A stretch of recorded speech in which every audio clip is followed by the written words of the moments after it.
Welcome to of the record.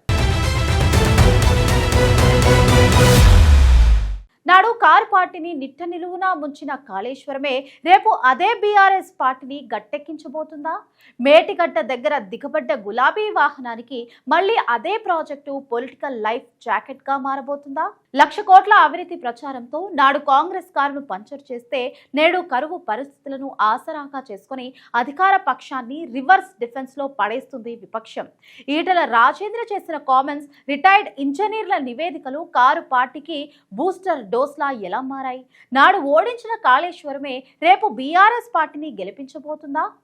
పోగొట్టుకున్న చోటే వెతుక్కునేందుకు గులాబీ దళం వేస్తున్న ఆ స్కెచ్ ఏంటి? ఈ ఉత్కంఠభరిత రాజకీయ వ్యూహాల వెనుక ఉన్న అస్సలు నిజాలు ఏంటో తెలుసుకోవాలి అంటే లెట్స్ వాచ్.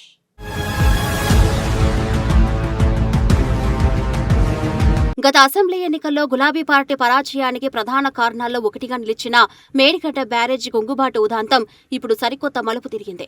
నాడు కారు పార్టీని నిట్ట నిలువునా ముంచిన కాళేశ్వరం ప్రాజెక్టునే రాబోయే రోజుల్లో తమ రాజకీయ లైఫ్ జాకెట్ గా మార్చుకోవాలని బీఆర్ఎస్ గట్టిగా భావిస్తుంది. 1,00,000 కోట్ల అవినీతి జరుగుతుందంటూ కాంగ్రెస్ చేసిన విస్తృత ప్రచారం నాడు గులాబీ శ్రేణులను తీవ్ర రక్షణలో పడేసి కారు టైర్లను పంచర్ చేసింది. అయితే మారిన రాజకీయ పరిస్థితుల్లో అదే ప్రాజెక్టును అస్త్రంగా చేసుకుని ప్రజల్లోకి వెళ్లాలని కేసీఆర్ బృందం వ్యూహాత్మకంగా అడుగులు వేస్తుంది. కరువు పరిస్థితులు, ఎల్నినో ఎఫెక్ట్ వల్ల గ్రామీణ ప్రాంతాల్లో రైతాంగం ఎదుర్కొంటున్న ఇబ్బందులను తమకు అనుకూలంగా మార్చుకోవాలని విపక్షం చూస్తుంది. ఈ నేపథ్యంలో నెక్స్ట్ ఎలక్షన్ కోసం బీఆర్ఎస్ తన ప్రధాన ఎజెండాగా కాళేశ్వరాన్ని మార్చుకునేందుకు సమయుక్తమవుతుందనే టాక్ వినిపిస్తుంది. ఎక్కడైతే ప్రతిష్ఠ దెబ్బతిన్నదో సరిగ్గా అదే వేదిక నుంచి మైలేజ్ రాబట్టాలని గులాబీ దళం అత్యంత పట్టుదలగా పనిచేస్తుంది. సాంకేతిక లోపాలు ఒకవైపు వేధిస్తున్నా ఎండిపోతున్న పొలాలను చూపిస్తూ అధికార పక్షంపై ఒత్తిడి పెంచడం ఈ వ్యూహంలో భాగం. మేడిగడ్డ దగ్గర ప్రమాదవశాత్తు దిగబడ్డ కారును మళ్లీ అదే ఇంజనీరింగ్ అద్భుత ద్వారా గట్టెక్కించవచ్చనే ఆశలు వారిలో చిగురిస్తున్నాయి. లీకేజీలు, వైఫల్యాల కంటే ప్రాజెక్టుల వల్ల చేకూరే ప్రయోజనాలే ఎక్కువని జనానికి వివరించే పనిలో గులాబీ నేతలు నిమగ్నమయ్యారు. నాడు తమను ఓడించిన కాళేశ్వరమే రేపు తమను మళ్లీ సింహాసనంపై కూర్చోబెట్టబోతుందనే ధీమాను ఆ పార్టీ క్యాడర్ వ్యక్తం చేస్తోంది.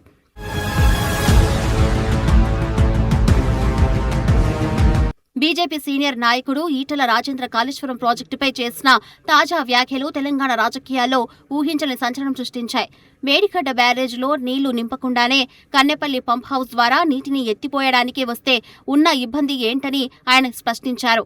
కరువు ముంచెత్తుకొస్తుందని ముందే తెలిసినా ప్రభుత్వం ఎందుకు ప్రత్యామ్నాయాలపై దృష్టి పెట్టడం లేదని ఆయన నిలదీశారు. ఈటల చేసిన ఈ వ్యాఖ్యలు సహజంగానే విపక్ష బీఆర్ఎస్ పార్టీకి ఒక బలమైన బూస్టర్ డోస్లా పనిచేసే కొత్త ఉత్సాహాన్ని ఇచ్చాయి. ప్రాజెక్టులను పూర్తిగా మూలన పెట్టకుండా కన్నెపల్లి నుంచి నీళ్లను లిఫ్ట్ చేసి ఎండిపోతున్న పొలాలకు తక్షణమే నీరివ్వాలని గులాబీ పార్టీ గట్టిగా డిమాండ్ చేస్తుంది. ఈటల లేవెత్తిన ప్రశ్నలతో అధికార కాంగ్రెస్ పార్టీ ఒక్కసారిగా ఆత్మరక్షణలో పడిపోయిందనే టాక్ పొలిటికల్ సర్కిల్స్ లో బలంగా వినిపిస్తుంది. రిటైర్డ్ ఇంజనీర్ల కమిటీ ఇచ్చిన నివేదిక కూడా సాంకేతికంగా కారు పార్టీ వాదనకు తీవ్రమైన ప్లస్ పాయింట్ గా మారింది. గోదావరి నదిలో నీరు వృధాగా సముద్రం పాలు అవుతున్నా ప్రభుత్వం పంపింగ్ చేయడం లేదంటూ విమర్శలు వెల్లువెత్తుతున్నాయి. నిపుణుల సూచనలను, విపక్షాల డిమాండ్లను పరిగణలోకి తీసుకుని నీటిని తరలించకపోతే రైతాంగంలో తీవ్ర ఆగ్రహం వ్యక్తమయ్యే ప్రమాదం ఉంది. ఈ పొలిటికల్ టర్నింగ్ పాయింట్లతో మేడిగడ్డ ఘటన తర్వాత పడిపోయిన బీఆర్ఎస్ గ్రాఫ్ మళ్లీ క్రమంగా పుంజుకునే సంకేతాలు కనిపిస్తున్నాయి. ఒకప్పుడు శత్రువుగా మారిన పార్టీకే ఇప్పుడు కారు పార్టీకి రాజకీయ పునర్జీవనం ప్రసాదించే సజీవంగా మారుతూ ఉండటం విశేషం.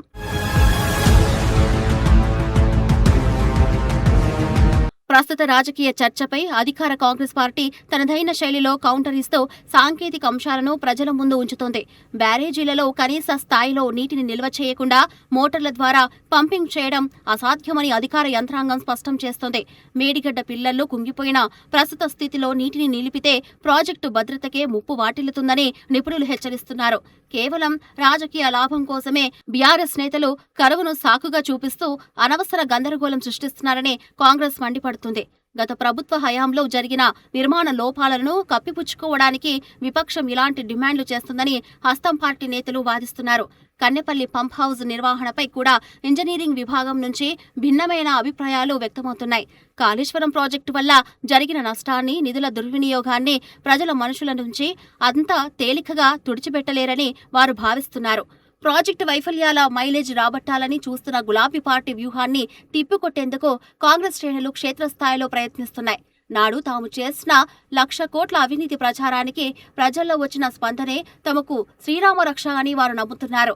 సాంకేతిక లోపాలు ఒకవైపు, రైతుల పొలాలు ఎండిపోవడం మరోవైపు ఉన్న తరుణంలో ఈ వివాదంలో ఎవరిది పైచేయి అవుతుందనేది ఆసక్తికరంగా మారింది. అయినప్పటికీ భద్రతా ప్రమాణాలను విస్మరించి నీటిని లిఫ్ట్ చేసే ప్రసక్తే లేదని పాలకపక్షం ఖచ్చితమైన లైన్ తీసుకుంది.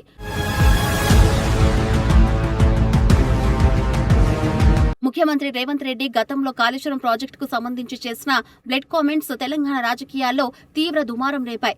ఆ ఘాటైన వ్యాఖ్యల తాలూకు వేడి ఇప్పటికే చల్లారినట్లు కనిపించడం లేదు సరికదా, మరింత తీవ్ర రూపం దాల్స్తోంది. సీఎంగా ఆయన చేసిన ఆ కామెంట్స్ కాంగ్రెస్ పార్టీని కొంతవరకు డిఫెన్స్ లో పడేశాయనే చర్చ రాజకీయ విశ్లేషకుల్లో బలంగా నడుస్తుంది. ఒకవైపు ప్రాజెక్టులో లోపాలున్నాయని చెప్తూనే మరోవైపు కరువు సమయంలో నీటిని ఎత్తిపోయకపోవడంపై సర్కార్ సమాధానం చెప్పుకోలేకపోతుంది. ఈ బలహీనతను ఆసరాగా చేసుకుని బీఆర్ఎస్ పార్టీ అధినాయకత్వం ప్రభుత్వంపై తీవ్రస్థాయిలో విమర్శల దాడిని పెంచింది. వర్షాభావ పరిస్థితిలో కరువు ప్రభావం వల్ల గ్రామీణ ఆర్థిక వ్యవస్థ దెబ్బతినే ప్రమాదం ఉందని విపక్షాలు హెచ్చరిస్తున్నాయి. నీటి నిల్వ సాధ్యం కాదంటున్న కాంగ్రెస్ వాదనను తిప్పికొట్టేందుకు రిటైర్డ్ ఇంజనీర్ల నివేదికలను కారు పార్టీ వాడుకుంటుంది. కేవలం రాజకీయ కక్ష సాధింపు కోసమే ప్రాజెక్టును నిర్వీర్యం చేస్తున్నారనే భావనను రైతాంగంలోకి తీసుకెళ్లడంలో బీఆర్ఎస్ సఫలమవుతోంది. దీనివల్ల గతంలో మేడిగడ్డ కుంగిపోయినప్పుడు దెబ్బతిన్న గులాబీ పార్టీ ఇమేజ్ ఇప్పుడు మళ్లీ పుంజుకునేందుకు మార్గం సుగమమైంది. సీఎం చేసిన వ్యాఖ్యలను పదే పదే ప్రస్తావిస్తూ పాలక పక్షానికి నైతిక విజయం లేదనే విషయాన్ని ప్రజల్లో ఎండగడుతున్నారు. ఏదేమైనా ఈ రేవంత్ రెడ్డి వ్యాఖ్యల చుట్టూ తిరుగుతున్న రాజకీయాలు రాబోయే ఎన్నికల సరళిని శాసించేలా కనిపిస్తున్నాయి.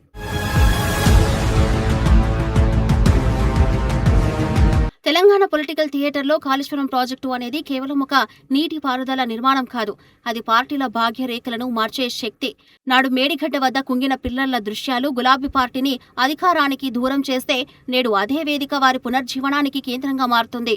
గోదావరి జలాల వృధాగా పోతూ ఉంటే చూస్తూ ఊరుకుందా లేదా కన్నెపల్లి నుంచి నీటిని లిఫ్ట్ చేద్దామా అనే ప్రశ్న ఇప్పుడు $1 మిలియన్ ప్రశ్నగా మారింది.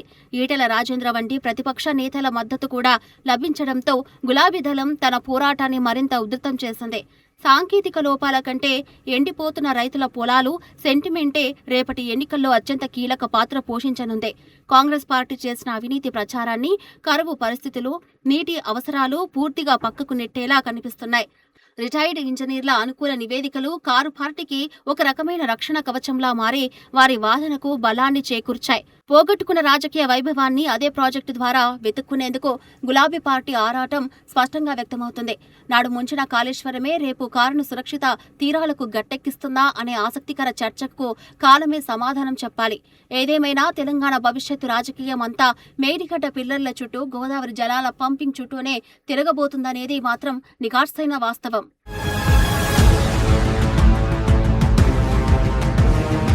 గోదావరి నీళ్లు సముద్రం పాలు అవుతున్నా ఎత్తిపోయడం లేదని విపక్షం, నీటిని నిల్వ చేయకుండా పంపింగ్ అసాధ్యమని అధికార పక్షం. మరి ఈ మైండ్ గేమ్లో చివరికి పైచేయి ఎవరిది కాబోతుంది? సాంకేతిక లోపాలు గెలుస్తాయా లేక ఎండిపోయిన పొలాల సెంటిమెంట్ క్లిక్ అవుతుందా? నాడు ముంచిన కాళేశ్వరమే రేపు కారును సురక్షిత తీరాలకు చేరుస్తుందా లేదా అనేది కాలమే తేల్చాలి. సో ఏం జరుగుతుందో తెలియాలి అంటే వేచి చూడాల్సిందే.